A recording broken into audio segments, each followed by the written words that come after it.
संसद के बजट सत्र की शुरुआत हो चुकी है। पहले दिन राष्ट्रपति ने दोनों सदनों को संयुक्त रूप से संबोधित किया। राष्ट्रपति द्रौपदी मुर्मू ने अपने अभिभाषण में कहा कि हमारी सरकार मानती है कि 140 करोड़ देशवासियों की सेवा ही हमारा प्रमुख कर्तव्य है और इसी के साथ काम भी सरकार के द्वारा किया जा रहा है।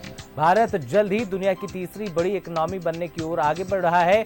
साथ ही उन्होंने केंद्र सरकार द्वारा शुरू की गई योजनाओं और उनसे होने वाले बदलावों के बारे में चर्चा की। कहा कि लोन और बीमा को सबके लिए आसान बनाया गया है। सरकार लगातार मिशन मोड में काम कर रही है, जिसका फायदा भी देखने को मिल रहा है। विदेशों से जमकर निवेश आ रहा है और इसके चलते देश के युवाओं को रोजगार के अवसर मिल रहे हैं। उन्होंने अपने अभिभाषण में संविधान को अपनाए जाने के 75 साल पूरे होने का जिक्र भी किया। इसके अलावा जम्मू कश्मीर में रेल परियोजना के पूरे होने को बड़ी उपलब्धि बताया।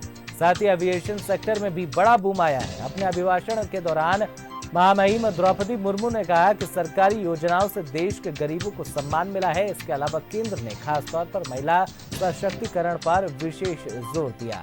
इसका उदाहरण है कि आज महिलाएं भी लड़ाकू विमान उड़ा रही है।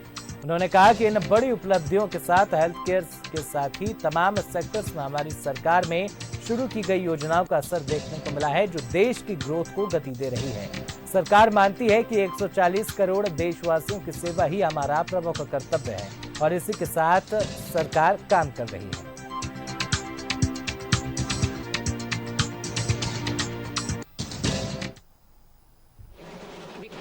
इन्होंने आयुष्मान भारत योजना के अंतर्गत 70 वर्षों और उससे अधिक उम्र के सैकड़ों वरिष्ठ नागरिकों को स्वास्थ्य बीमा देने का फैसला हुआ है।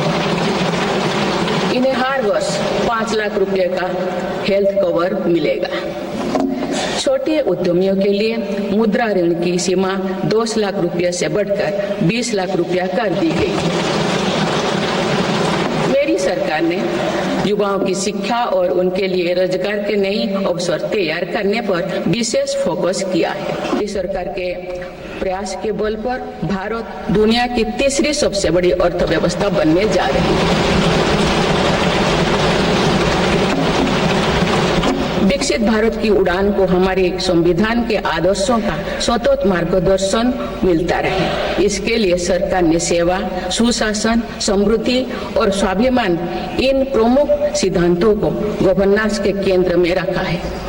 सरकारी फर्म, परफॉर्म और ट्रांसफॉर्म के अपने संकल्पों को तेज गति से आगे बढ़ा रही है। सरकार महिलाओं के नेतृत्व में देश को सशक्त बनाने में यानी ह्यूमन लेड डेवलपमेंट में विश्वास करती है।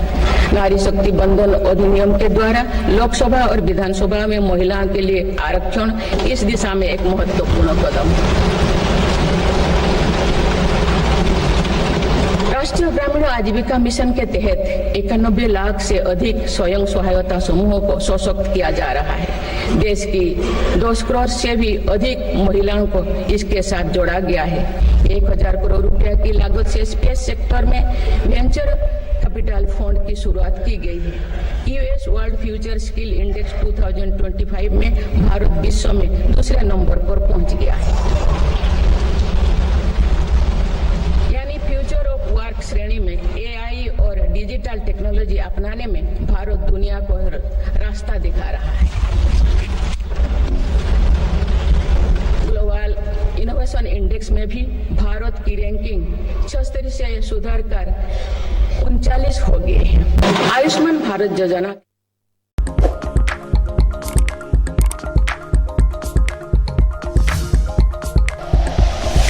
Like and share videos, subscribe करें हमारा चैनल और प्रेस करें बेल आइकॉन। न्यूज़ 11 भारत, सच है तो दिखेगा।